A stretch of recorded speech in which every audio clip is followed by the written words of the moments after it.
comme le mari qui n'y est pas. Bon alors, Isabelle, c'est quoi ton exploitation? Au vin viande, BMC, et au Masseguin, au col du Masseguin. Au col du Masseguin, voilà. Donc tu connais bien le pays, mais je crois que chaque année tu viens, hein. Ah oui, bien sûr. Toujours la même compagne, elle le fait tellement bien. Alors on te regarde, puis tu nous expliqueras un petit peu au fur et à mesure. Alors tu parles pas quand tu veux pas parler, mais tu parles quand tu as envie, hein. Oh, je vais commencer là. Là tu le fais à l'ancienne, là. Oui, là je fais à l'ancienne. Voilà. Donc, peut-être que ça ne sera pas très évident cette année parce qu'elles sont mouillées, les brebis. Elles sont mouillées. Ah d'accord. Et donc c'est... Et là, c'est pas si et bon, on va essayer. Voilà. Combien tu en as à tondre? Ah ben là j'en ai trois, mais... Oui, non mais... On a mon troupeau. Ouais. Ah, cette année on descend. On vieillit, alors on descend. J'avais 300 et là j'ai 280. Ah ouais, ça va vachement descendu, pareil. Hein. J'ai pas gardé de la descendance. J'ai pas gardé 70 années là, j'en ai gardé rien que 25. Donc forcément là ça va descendre. Oui. C'est comme les sages.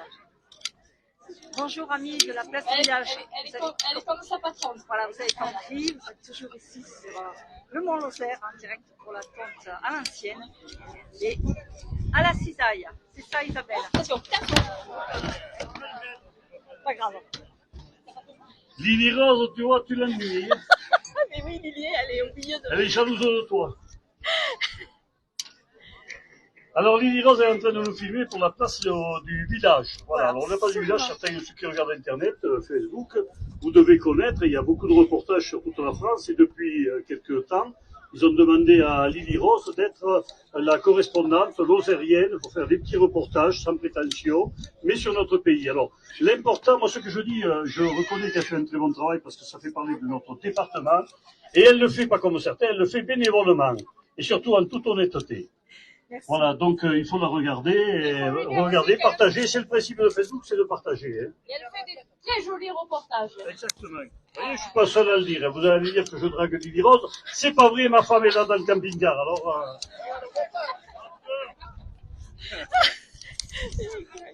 Écoutez, c'est ça la Lozère. On regarde le travail. Voilà, ça se tombe bien quand même. Hein. Isabelle. Le plus dur, c'est d'attaquer pratiquement. Non Voilà, c'est 200 mètres en train. Et là, elle est chaude, donc ça va. Elle est chaude. Ouais. On l'a chauffée dans la vache, là, et donc ça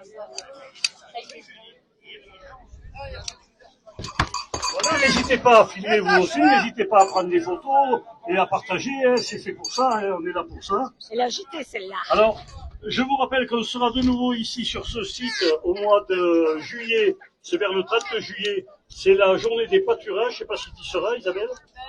normalement, oui. Voilà, normalement, elle refait la tonte. Voilà. Et ce jour-là, on tondra Jean-Claude, le président. Hein? Il est là. Hein. Voilà. Alors, Jean-Claude, le président, c'est le président de Parole Gabal qui nous ont préparé le repas de midi. Mais comme ils étaient un peu feignants, ça a duré un petit peu, mais enfin, c'était bien bon. Finalement, on a bien mangé. On a mangé de l'aligot. On a mangé de l'aligot, exactement. Et maintenant, avec les outils qu'il y a maintenant, combien de temps on met pour tondre une brebis? Oui, mais ça ne même pas 3 minutes. Ah ouais, quand même. Et la laine, qu'est-ce qu'on fait de la laine? Ah, très bonne question. La laine est vendable. Alors, nous, étant agriculteurs, je dis que c'est vraiment une honte. Ouais. On n'en a même pas pour payer la tonte. Et la laine, j'en ai de 4 ans. Et personne ne veut la prendre. Et on est au temps de l'écolo. Alors, cette année, on va essayer. Les éleveurs, il y en a qui ont essayé. Ils l'ont mis dans le fumier. Ils l'ont enterré dans la terre. Soi-disant, il y a 10% d'azote. Ah, d'accord. Donc, moi, je éviterai de mettre de l'azote sur les terrains. Mais ça enrichit un peu plus. Mais est-ce qu'elle va courir? Ça, c'est une question à voir parce qu'il faut l'essayer. Moi, je vais l'essayer sur un champ que pendant 3 ans, je vais le toucher. Il n'y a jamais un industriel qui essaie toujours de nous brûler la tant qu'ils peuvent, de venir chercher la laine et d'en faire, je sais pas moi, la laine pour faire de l'isolation, pour faire, voilà. Dans le temps, on en faisait des matelas. Moi, j'ai un matelas de laine de brebis chez moi, je couche dessus. Ben oui, c'est Même moi, j'en ai un, mais bon, maintenant, c'est trop, ça fait mal au dos, ce qui paraît. Il y a des... Mais bon, ça se vend pas, la laine. C'est quand même dommage, et puis c'est pas écolo, ça serait dommage, ça serait bien de la récupérer pour en faire quelque chose. S'il y a un mec intelligent dans la salle, n'hésitez pas, on vous trouvera dans la laine pour faire vos essais. Voilà, un mec intelligent qui a un peu d'argent à investir, pour faire, je sais pas, il y en a qui font remarquer, attendez, parce qu'on a quelques artisans, que vous avez qui exposent, il y en a, je crois, un ou deux en bas, il y en a ici, également en haut, qui ont fait des petits objets, des petites choses en laine, hein. Donc, mais ça, c'est très rare, quoi. Il y en a quelques-uns, mais ça fait quoi comme éleveur? Ça fait bien comme éleveur. C'est comme Kifiri, il en prend dans quelques éleveurs, mais c'est des gros éleveurs, nous. On a, moi, de 4 ans, j'ai ma laine. Et voilà. Voilà où on en est. J'espère que vous entendez bien. Mesdames et messieurs, c'est Istouné. Et on vous parle d'écologie. Voilà, ils vont venir aller chercher le pétrole et puis en faire la reine de verre. Oui, vas-y. Je travaillais dans une grosse pépinière et pour économiser sur le terreau, mes patrons ils achetaient des camions de laine pour le mélanger au terreau et faire les plantes, les cultures. Ça faisait un bon terreau parce que ça conservait bien l'humidité. Chez la famille Klopp, des pépiniéristes dans le Vaucluse, avec le coût de la laine dans le terreau, on en mettait au moins un quart, quoi. Ah oui, quand même. Ça faisait du volume. Je pense que faut l'utiliser pour. C'est quelqu'un qui fait des composts, des terreaux, s'il met dedans, ça gardera bien l'humidité. Ben voilà, et vous avez une idée qui vous est donnée, hein, si vous avez des petits jardins, si vous avez quelque chose, n'hésitez pas à aller chercher un peu de laine. Hein. C'est des canons de laine, comme vous faites, je sais pas. Vous essayez de négocier aux pépiniéristes. Il faut encore un pépiniériste qui soit comme celui qu'on nous parlait là, parce que tous sont pas cette idée, peut-être non pas à lui. Ouais, puis ils avaient 50 hectares de pépinière, quelque chose comme ça. Donc il y a quand même de quoi faire. Ouais, mais merci bien, hein. Et vous êtes du Vaucluse alors? Oui. Ouais, ça se voit. Non, mais super, bravo, on l'applaudit, on le remercie. Hein, on l'applaudit. Merci pour ce témoignage. Ouais, voilà, il est souvent bronzé. Là-haut en haut, au Finiel. À 2600 mètres d'altitude, en Tégone, on est haut là, hein. Non. Après, on est plus bas là. Là, on est à 1400 et là-haut, c'est à 1699. 1699, c'est ça. Précisément. Ouais, j'avais oublié les 100 mètres de terre qu'il y a sur le profil.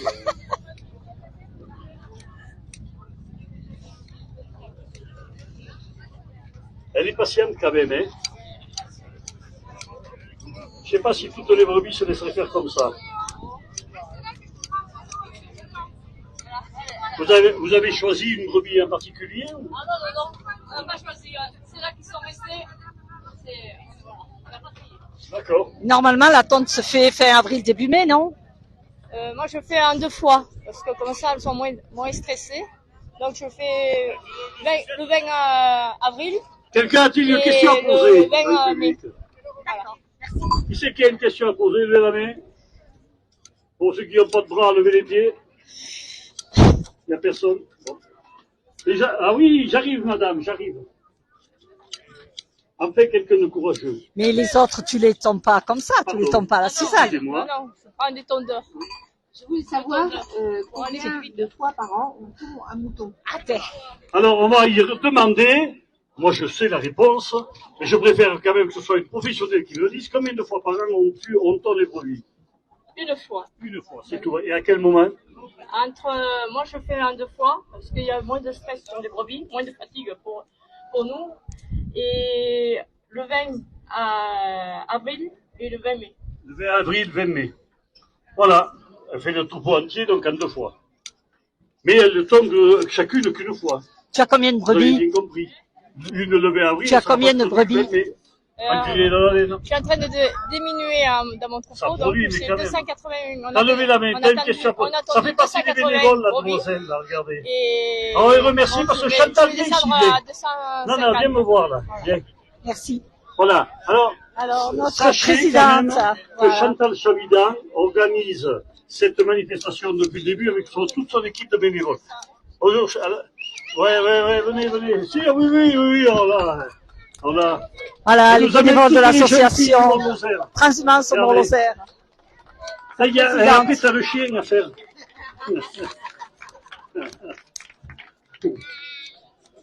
Voilà, alors Chantal, on va te poser. Ah mais oui, mais il y en a une qui a foutu le camp, là. La plus jeune, elle a foutu le camp. Tant pis pour elle. Ah, les mecs. Thierry, Et on a son neveu, là, il est où? Il n'est pas là? Xavier, il est avec Géraldine, là. Il est avec Géraldine. Ah, vous avez pu voir, il y a une autre accordéoniste dans le public, hein, quand elle passe, elle joue un petit peu. Elle s'appelle Géraldine Juéry, et elle est de Fournel.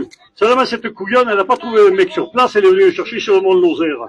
Et il est là, il est bénévole, et Géraldine, elle joue bénévolement aujourd'hui aussi, pour cette manifestation. Alors, on va poser quelques questions quand même à Chantal, qui est quelqu'un d'extraordinaire. Moi, je la connais depuis des années, parce que depuis des années, j'anime des marchés où tu viens. Donc, c'est vrai qu'elle a toujours la gentillesse. Elle sait commander. Non, mais attends. Pour nous, c'est très important, parce que les gens qui n'osent pas te dire et qui te reprochent après, c'est autre chose. Moi, je préfère qu'on me dise qu'il y a quelque chose qui ne va pas. Et tu le fais très bien, et c'est super. Bon, maintenant, Chantal, tu vas me dire combien tu as de bénévoles? Il y a 39 bénévoles. 39 bénévoles. Et alors, vous commencez à quel moment de préparer? Au mois de février, on fait des réunions, on doit faire 4 réunions avant la transhumance. Et voilà. Et comment ça se passe avec la famille Morin, famille Calca et de Prévenchère? Ça se passe super bien. Il n'y a pas de soucis, vraiment. On est à leur écoute. Parce que c'est vrai que c'est pour eux qu'on est là. D'abord pour les brebis, hein, d'abord, oui. Et les brebis, bien sûr. Et comme il y a beaucoup, comme je dis, beaucoup de sécurité à faire par rapport à leur venue sur le site, c'est pour ça que des fois je suis un peu stressé, c'est normal, c'est normal. Et je rouspète aussi. Oh, mais ça te va bien, ça te donne du charme. Il y en a qui me l'ont dit aujourd'hui. Oh, il y en a qui c'est qui a dit qu'elle rouspétait? Vous avez entendu? Hein? Non, pas l'équipe. Bon. Quand j'ai dit aux gens ce matin de se mettre dans le champ, il y a des fois c'était un peu... T'inquiète pas, on t'aime bien quand même. On t'est habitué à toi, on va pas changer maintenant. Hein. Écoute, je crois que la tonte sera bientôt finie. C'est une bonne idée. Elle vient chaque année aussi. Elle fait partie un peu des bénévoles quand même. Et Lisa, elle fait partie des bénévoles, c'est sûr. Et c'est une amie aussi. Eh ben, oui. Voilà, il faut dire que Chantal avait été apicultrice et que c'était Christian, son mari, qui faisait la... Et il est bien le jeune là. Hein. Non, mais Eric est très très bien. Oui, voilà, si vous avez du miel à acheter, n'oubliez pas, il y a Eric là-bas donc qui est venu nous faire les démonstrations. Et c'est un vrai apiculteur. C'est un vrai apiculteur et attendez, c'est un apiculteur de margeride, donc c'est déjà un niveau supérieur. Formidable. Heureusement que Sophie Pantel est partie. Hein. J'aurais pris quelque chose. Non, je rigole, hein, tous ont le même niveau ici. En Lozère, je vous l'ai dit tout à l'heure, c'est de l'agriculture raisonnée, tout ce qui se fait en Lozère. Vous avez pu voir sur tous les stands en Lozère ou à côté, là on n'est pas loin quand même. C'est la campagne, la même campagne, qu'il soit en haut du Gard ou qu'il soit en haut de l'Aveyron. On est limitrophes partout, Haute-Loire, Cantal, Aveyron, Gard. Donc tous ces gens-là, c'est des gens qui font que des bons produits. Vous les avez tous là et vous avez pu remarquer quand même que vous avez mangé du bon produit à midi. Non, les Ardéchois, on les a mis en haut. Tous les autres, on les a mis en bas. Ah, mais les Ardéchois, ils sont venus ramasser les champignons. Voilà. Alors, je vais dire le dernier mot. Merci à vous tous d'être venus sur le Mont-Lozère pour cette belle fête de la transhumance. Merci à toi, Chantal, et à tous les bénévoles qui sont là. Bravo, on vous applaudit très très fort tous. Tu veux chanter, non? Bon, il chante, hein. Il est chanteur aussi. Oui. Reine. Il y a Reine. Reine, elle pourrait chanter. Reine, vous chantez? Reine, viens chanter. Reine, chanson. Ah oui, non mais attends, j'y pensais bien, excuse-moi. Hein. Ah non, mais c'est vrai. Alors aujourd'hui, on aura tout, on aura la chanteuse. On dit que sur la Lozère, il y a des princesses, et bien nous, on a une reine.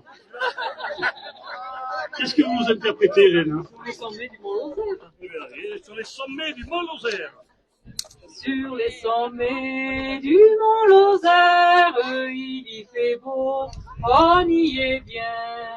L'air y est bon, la bise fraîche, quel montagnard chantant ce gai refrain. Dans ce beau pays de myrtille, ce beau fruit noir de nos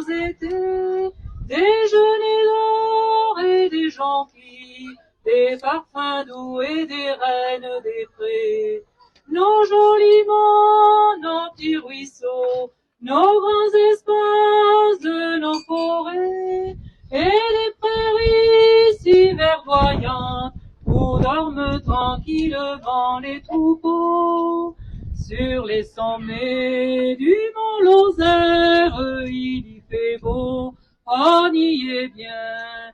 L'air y est bon, la bise fraîche, quel montagnard chantant ce gai refrain.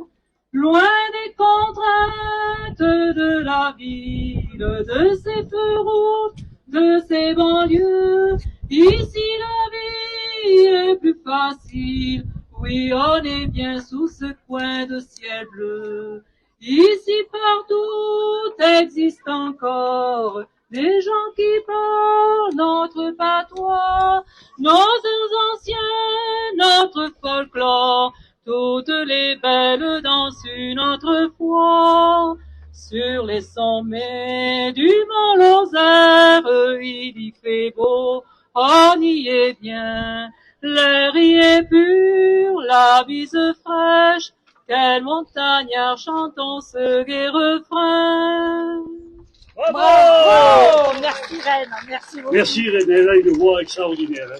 Voilà, Ah, ça j'ai se passe failli comme passer à ça en côté. Lozère. Voilà, et en même Non, mais tu es pas temps, dans notre Lozère, ami hein. Isa. Et Reine, tu as Chili. rendez-vous au mois de juillet et tu vas voir, tu vas charmer tous les vieux qui sont à Parole-Gavale. Voilà, la tonte Voilà, est c'est terminée. terminé. Merci, on applaudit s'il vous plaît. Merci Isabelle, merci. Merci Bravo. beaucoup. Elle est bien tendue, hein. Voilà, super. Merci pour la place Vous du voulez village. la Farinatico? Et voilà, et Tu veux la ici, faire au bruit, non? le vent s'est levé. Ah, vous la faites de suite, la allez, pluie on a dit, failli alors, arriver. écoutez, pas comme Et vous puis payez non, pour rien, on a hein. encore le ciel bleu. Non, Bonne fin mais- d'après-midi. Merci à tous Il y en pour a la place pas, du ouais. village. À bientôt. Au revoir.